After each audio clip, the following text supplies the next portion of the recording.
Bonjour à tous. Où étaient les services de renseignement, les services de la sécurité intérieure dans les événements de Port-Gentil?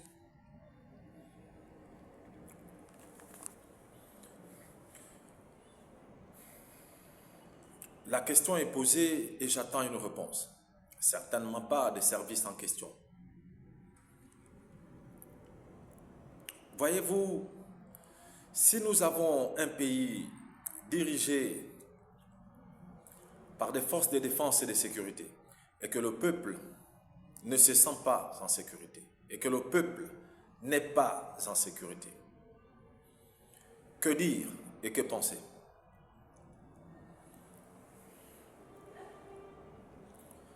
Eh bien, c'est la problématique de la chronique défense numéro 5 aujourd'hui. Je m'appelle Alain Rapono. Je suis le président de l'Observatoire de la défense nationale, de la sécurité intérieure et de la justice. Je vais évoquer avec vous les événements de Port-Gentil. En résumé, à Port-Gentil, il s'agit d'un règlement de compte entre deux bandes rivales. Un jeune du 4e arrondissement ayant été agressé dans le 2e arrondissement. Il y a eu une forme de vengeance du 4e arrondissement sur le 2e arrondissement. Et dans leur expédition punitive, ils ont saccagé les endroits dans lesquels ils sont passés et ils ont sémé le trouble et la terreur. Tout ce que je viens de dire n'est pas le scénario d'un mauvais film d'Alfred Hitchcock, mais c'est la pure réalité de ce qui s'est produit à Port-Gentil, et c'est dans ce genre de scénario que se manifeste une véritable capacité à maintenir l'ordre et la sécurité. Voyez-vous, tout policier doit s'attendre à ce genre de moments difficiles et compliqués. C'est ce qui fait en réalité la beauté du métier de policier. Un jeune s'est fait agresser et il n'y a pas de réponse policière. Quelque temps après, les amis du jeune, les connaissances du jeune décident d'aller se venger. S'il y avait eu une réponse policière après l'agression de ce jeune, s'il y avait eu une réponse policière systématique après l'agression de ce jeune, la suite des événements n'aurait pas eu lieu. Voyez-vous, la réponse policière est l'un des problèmes dans notre pays parce que lorsqu'il y a commission d'infraction et parfois lorsqu'il y a une agression, la police tarde à réagir. Et même parfois les populations sont hagards face à une agression, même quand quelqu'un se fait agresser, se fait braquer, les gens observent. Et donc, le peuple gabonais s'installe dans cette léthargie et se laisse aller, ce principe de non-assistance à personne en danger sans le vouloir. Et du coup, la délinquance gagne du terrain. L'absence de réponse policière après l'agression du premier jeune est l'un des facteurs aggravants de ce qui s'est passé à Port-Gentil. Voyez-vous, une bande qui réagit, qui tente de se faire vengeance, qui vient pour agresser une bande rivale, ça fait partie des scénarios que la police est appelée à affronter. Ça fait partie des scénarios qui permettent aux policiers de s'entraîner dans un contexte urbain. C'est tout à fait normal. Il ne s'agit pas de terrorisme. Et voyez-vous, et même s'il s'agissait de terrorisme, il y a au niveau de la sécurité intérieure tous les moyens qu'il faut pour prévenir la menace. La menace doit être prévisible. Et c'est pour ça qu'on a des services de sécurité intérieure. Entendez par là, c'est pour ça qu'on a des services de renseignement. Nous avons au Gabon le renseignement militaire, d'accord? Nous avons le renseignement de la police et même les services de gendarmerie ont du renseignement. Mais pourquoi on n'a pas évité les événements de Port-Gentil? Pour ma part, il faut partir du principe que sur la sécurité intérieure, nos forces de sécurité intérieure avaient été plus alertes, plus réactives. On n'aurait pas eu ce qui s'est passé à Port-Gentil. Mais malheureusement, la priorité est ailleurs. Voilà un événement qui se produit après un an de gouvernance du CTRI. Une semaine après le 17 août et une semaine avant la fête de la libération du peuple gabonais.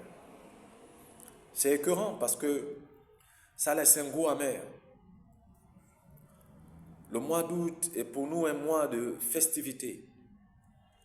Et il est devenu également un mois révélateur des incapacités de nos services de sécurité sur le terrain. Parfois, nous portons des uniformes, mais nous ne sommes pas toujours à la hauteur de la tâche qui nous est assignée. Et c'est ce qui vient de se passer. Il y a à Port-Gentil des agents, suffisamment d'agents de police et d'agents de gendarmerie qui sont affectés à la sécurité des Gabonais. Mais comment on a pu vivre ce genre d'événement? Parce que, en réalité, on ne s'est pas préparé à anticiper la menace. La menace doit être anticipée en matière de sécurité et de défense. La sécurité intérieure, les agents de service de la sécurité intérieure doivent anticiper la menace. Le phénomène de microbes qui existe à Port-Gentil, que nous appelons chez nous aussi les bangandos, c'est un phénomène qui doit être étudié par la sécurité intérieure. Ils doivent maîtriser les tenants et les aboutissants. Les chefs de chaque gang doivent être connus. Ils doivent être identifiés. À chaque fois qu'un gang se met en mouvement ou lance une activité, ça doit être connu, ça doit être identifié dans les heures qui suivent l'action. Alors il faut changer la manière de travailler. Il faut être plus réactif. Il faut être plus alerte pour que plus jamais nous ne puissions vivre ce qui s'est passé à Port-Gentil. Ça fait peur. Et ça fait vraiment peur parce que Port-Gentil est une ville où nous avons de la famille. Et Port-Gentil est le poumon de notre pays, le Gabon. Et voyez-vous, ce qui s'est passé là-bas, ces dernières heures, n'est pas bon pour notre image. Ce n'est pas bon pour les investisseurs qui ont envie de s'y installer. Ce n'est pas bon pour la réputation de notre pays et même pour la réputation du CTRI. Ce qui s'est passé à Port-Gentil révèle que le CTRI, bien qu'il soit au pouvoir, n'a peut-être pas la capacité d'assurer concrètement la sécurité du peuple gabonais. Permettez-moi d'en douter parce qu'un événement de cette nature, en réalité, n'aurait jamais eu lieu si on avait travaillé correctement. Aujourd'hui, nous faisons des arrestations, mais nous faisons des arrestations après coup. Les gens ont subi, les gens ont été terrorisés et maintenant la police réagit. Alors qu'on aurait pu prévenir. Nous appliquons pour la délinquance un traitement de, comment on va dire ça, au lieu que ce soit un traitement préventif, nous appliquons un traitement curatif. Et ce n'est pas intéressant. Le problème avec les traitements curatifs, c'est que vous subissez la maladie. Vous encaissez la maladie. Alors que le traitement préventif un peu comme peut agir le vaccin, on travaille en amont pour qu'après, même si vous êtes touché, la gravité de la situation ne soit pas extrême. Il y a une police préventive et il y a une police répressive. Renforçons, de toutes les façons, renforçons les capacités de cette police préventive et renforçons les capacités de cette police répressive. Renforçons également les capacités des forces de sécurité intérieure, ceux qui sont chargés de faire du renseignement pour prévenir la menace, parce que la menace doit être prévenue. Sinon, nous serons toujours à la ramasse des délinquants. Voyez-vous, mon propos en ce jour tend à encourager le CTRI à faire des efforts supplémentaires, à y affecter des effectifs encore plus importants et certainement même à lancer d'autres recrutements. Nous n'avons pas assez d'argent de force de police. Je ne cesserai point de le dire. Nous n'avons pas assez d'argent de gendarmerie, pas assez d'argent de la sécurité pénitentiaire. Parce que la sécurité des Gabonais dépend des agents de force, de défense et de sécurité. D'une part et d'autre part, cette sécurité repose aussi sur les épaules de chaque Gabonais. Je ne voudrais pas m'éterniser ici, je voudrais simplement dire que personne n'est gagnant après les événements de Port-Gentil. Le pays qui est le nôtre a pris un coup à l'international et certainement il y aura un ralentissement des investissements dans les semaines et les mois qui suivent et peut-être même les années qui suivent. Et surtout, le CTRI vient d'encaisser un plomb à l'aile. Et ce plomb, en réalité, démontre à suffisance que malgré que le pays soit dirigé par des hommes en uniforme, la sécurité des Gabonais n'est peut-être pas très bien assurée. Et ces événements sont de nature à faire douter le peuple gabonais quant à l'exercice des fonctions de certains postes clés en rapport avec la sécurité. Lorsqu'il y a eu le naufrage d'Esther Miracle, on a vu des changements à la tête du ministère des Transports. Ce qui s'est passé à Port-Gentil, il y a également des responsables. Dans une moindre mesure ou dans une grande mesure ou dans une large mesure, quelqu'un est responsable de ce qui s'est passé à Port-Gentil. Eh bien, nous, à l'Observatoire de la Défense nationale, de la sécurité intérieure et de la justice, nous demandons au chef de l'État de punir les responsables. Ce n'est pas simplement les jeunes dans la rue qui ont pris leur machette pour aller se venger, mais c'est également ceux qui sont en charge d'assurer la sécurité des Gabonais qui ont quelque part failli à leur mission.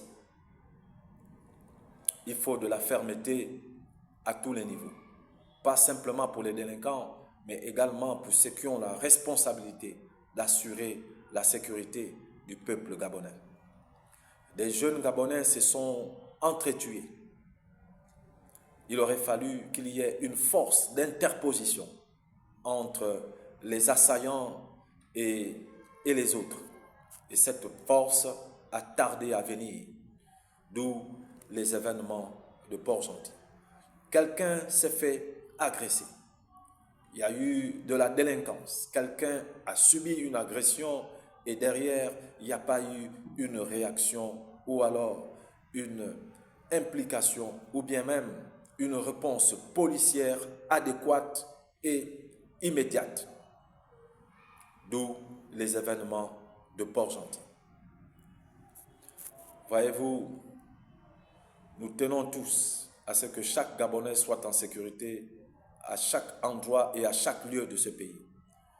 Nous avons besoin de tout le monde et surtout que les responsables de la sécurité dans ce pays soient des personnes un peu plus vigilantes, un peu plus rapides, un peu plus sérieuses. Si c'est une question de moyens, on vous a affecté des moyens roulants il n'y a pas très longtemps. Et voyez-vous, cette sécurité, nous en avons besoin pour aller à une élection apaisée et une élection transparente. Mais si on n'est pas en sécurité, les gens ils auront peur d'aller voter. Alors,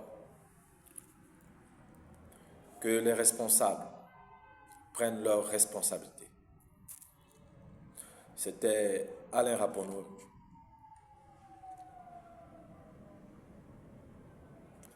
président du conseil de surveillance de l'Observatoire de la défense nationale. C'est enfin notre essor vers la félicité. Honneur et fidélité à la patrie. Je vous remercie.